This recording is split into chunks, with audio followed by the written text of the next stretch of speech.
সেই কারণে অনেকেই ভাবতে চলেছে ডিলে হবে নাকি ক্যান্সেল হবে। ইউজিসি নেট জুন 2026 এখনও পর্যন্ত নোটিফিকেশান এলো না, কারণ সাধারণত আমরা যদি দেখে থাকি তাহলে এপ্রিল মাসেই নোটিফিকেশান চলে আসে।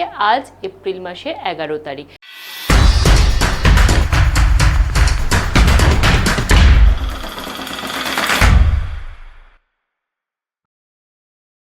ঠিক কী হবে, এই রকম বারবার আমাদের কাছে মেসেজ আসছে এবং সেই সংক্রান্ত তথ্যগুলোই তোমাদের সামনে আজ তুলে ধরবো। তাহলে চলো শুরু করা যাক। Hello student, welcome to BSSA YouTube channel. এই চ্যানেলে অনেক অনেক স্বাগত। আজকে আমাদের আলোচনার বিষয় হচ্ছে ইউজিসি নেট জুন 2026 নোটিফিকেশান ঠিক কবে আসবে, এলেও কত দেরি হতে পারে, পরীক্ষা তোমার ঠিক কবে হবে, সেই সমস্ত বিষয়গুলোই আলোচনা করব আজকের এই ভিডিওতে।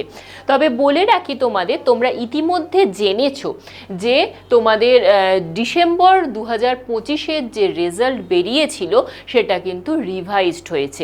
এর কারণ সম্পর্কিতও তোমরা সমস্ত তথ্য পেয়েছো। যারা এখনো পর্যন্ত জানো না যে বিষয়টা ঠিক কী হয়েছিল, সেই ক্ষেত্রে বলে রাখি যে আমাদের এই চ্যানেলেই লাইভ সেকশানে গেলে দেখবে যে অমিত স্যার একটি ভিডিও করেছে। সেই ভিডিওটা অবশ্যই দেখে নিও। ঠিক কোন কোন সাবজেক্টের নতুন করে রেজাল্ট এলো, সেই সমস্ত কেন এরকম হলো, ঠিক কত নম্বর বাড়বে, এরপর কি হবে, সেই সমস্ত বিষয়গুলো নিয়েই কিন্তু স্যার আলোচনা করেছে। তো যাই হোক, বলে রাখি যে তোমাদের 7ই এপ্রিল 2026 কিন্তু এই রিভাইজড রেজাল্ট ফাইনাল আনসার কি সমেত বেরিয়ে গেছে এবং তাতে দেখা গেছে যে অনেকে কিন্তু যাদের নেট হয়েছিল, হয়তো 1-2 নাম্বারের জন্য জেআরএফটা আটকে ছিল, এইরকম বহু ক্যান্ডিডেট রয়েছে, আমাদের এখানেও বহু প্রার্থী রয়েছে যাদের কিন্তু জেআরএফটা হয়ে গেছে। ঠিক কোন কোন সাবজেক্টের ক্ষেত্রে এই বিষয়টা ঘটেছে সেটা হচ্ছে হিস্ট্রি, ইকোনমিক্স, এডুকেশন, কমার্স এবং হিন্দি। এই 5টি বিষয়ে কিন্তু এই রিভাইজড রেজাল্টটা প্রকাশিত হয়েছে এবং ধরা হচ্ছে যে ঠিক এই কারণে এই যে একটা এনটিএতে একটা ডিলেমি চলছিল, একটা হাইকোর্টে কেস চলছিল, সেখানে আবারও করে এনটিএকে বলা হলো যে প্রত্যেকটা সাবজেক্টের প্রশ্ন এবং তার সাথে উত্তরপত্রগুলো আরও একবার করে মিলিয়ে দেখো। সেখানে এই ইতিহাস বাদে বাকি 4টে সাবজেক্টও দেখা গেল যে হ্যাঁ, সেগুলোরও উত্তরপত্রে গড়মিল রয়েছে। এই যে এনটিএর একটা হ্যাপাজার্ড অবস্থা হয়ে গিয়েছিল, যার কারণেই কিন্তু এখনো পর্যন্ত জুন 2026-এর নোটিফিকেশানটা এলো না। তবে ঠিক কবে আসতে পারে এটা তো আমাদের জানতেই হবে, কারণ আমাদের প্রিপারেশান তো সেইভাবে নিতে হবে। আর পরীক্ষার একটা ডেট বা আগাম ঘোষণা পেলে আমাদের পড়াটা যেন আরও জোরদার হয়ে ওঠে। তো সেই সংক্রান্ত সমস্ত বিষয়টা এবং যুক্তি সহ আলোচনা করব। তাহলে চলো এর পরের বিষয়টাতে যাই।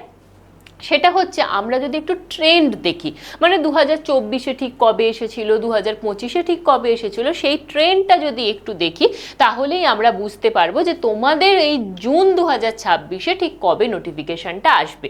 দেখো, 2024-এ এসেছিল 20শে এপ্রিল 2024 এবং 2025-এ কবে তোমাদের নোটিফিকেশানটা বেরিয়েছিল না 16ই এপ্রিল। এরপরে আবেদনের শেষ তারিখ ছিল 2024-এর ক্ষেত্রে 15ই মে 2024 এবং 2025-এর ক্ষেত্রে সেই আবেদনের শেষ তারিখ ছিল কিন্তু তোমার 7ই মে 2025। পরীক্ষা কবে হয়েছিল সেটাও জানা প্রয়োজন। তো পরীক্ষা ছিল 2024-এ 15ই জুন এবং সেটা পরে অবশ্যই বাতিল হয়েছিল এবং পরে অগাস্ট সেপ্টেম্বরে পরীক্ষাটা নেওয়া হয়েছিল। 2025-এর ক্ষেত্রে কবে ঠিক পরীক্ষার ডেট ছিল না 25শে জুন থেকে 29শে জুন পর্যন্ত এবং অবশ্যই এই পরীক্ষা সিবিটি মোডে হয়। তাহলে এবার তোমাকে জানতে হবে 2026-এর ঠিক কবে বেরোবে। দেখো, 2026 আজকে হচ্ছে তোমার 11 তারিখ। 2024 আর 2025 যদি আমরা মিলিয়ে দেখি, 2024-এ কবে বেরিয়েছিল 20 তারিখে, 2025-এ বেরিয়েছিল 16 তারিখে। তাহলে আমরা যদি একটা গোল্ডেন টাইম পিরিয়ডকে হিসাব করি, সেক্ষেত্রে আমরা বলতে পারি যে এই 15 থেকে 27 এই তারিখের মধ্যে তোমাদের জুন 2026-এর নোটিফিকেশান প্রকাশিত হতে চলেছে। এটা ধরে নিয়েই আমরা এগোবো অবশ্যই। তাহলে পরীক্ষাটা ঠিক কবে হবে?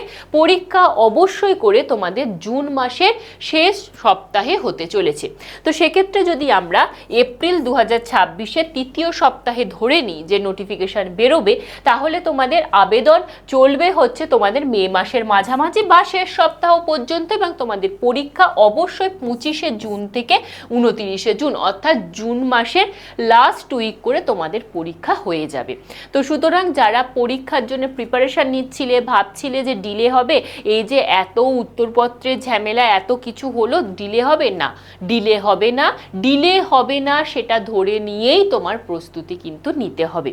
যারা এতদিন ধরে, দীর্ঘদিন ধরে প্রিপারেশান নিচ্ছ, যে একটুর জন্য হয়তো জেআরএফটা আটকে যাচ্ছে বা দু একটা নাম্বারের জন্য অনলি পিএইচডি হলেও নেটটা হচ্ছে না, তো তাদের জন্য বলি, তোমাদের জন্য আমরা কিন্তু একটি অবশ্যই ব্যাচ এনেছি। সেই ব্যাচটা সম্পর্কে আমরা একটু জানবো যে নেট জেআরএফ ইন 100 ডেজ, অর্থাৎ 100 দিনে জেআরএফ।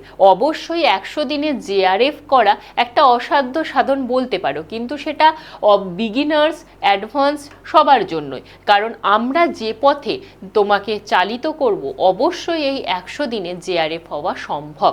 কারণ তোমাকে পড়তে হবে স্মার্ট ওয়েতে। তুমি যদি স্মার্ট ওয়েতে তোমার প্রিপারেশান নিতে পারো, তাহলে অবশ্যই তোমার জন্য জেআরএফ বা ওই যাদের 2-1 নাম্বারের জন্য নেট হচ্ছে না, তাদের জন্য এটা কিন্তু খুব একটা ভালো সুযোগ। তো এখন একটা অফার চলছে, যে অফারে তুমি এই ব্যাচটি, অসাধ্য সাধন আমাদের যে ব্যাচ, সেটা 2999 টাকায় পেয়ে যাবে। কিভাবে পাবে? অবশ্যই তোমরা অ্যাপ ডাউনলোড করে নিতে পারো, সেখান থেকে সরাসরি পেয়ে যাবে, কিংবা তোমরা 8777279548 এই নাম্বারে তোমরা কল করে নিতে পারো।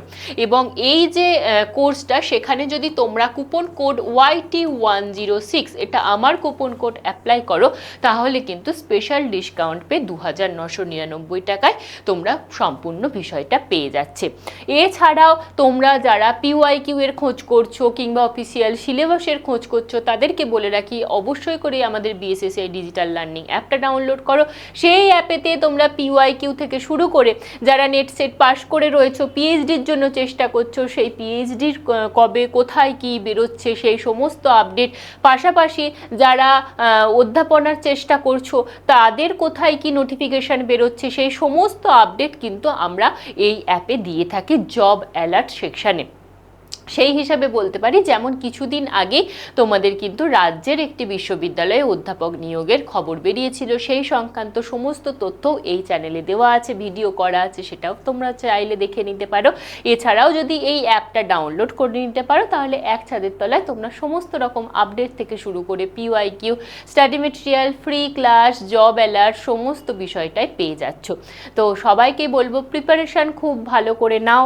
জুন 2026 ইউজিসি নেটের নোটিফিকেশান ঠিক সময় মতোই আসবে।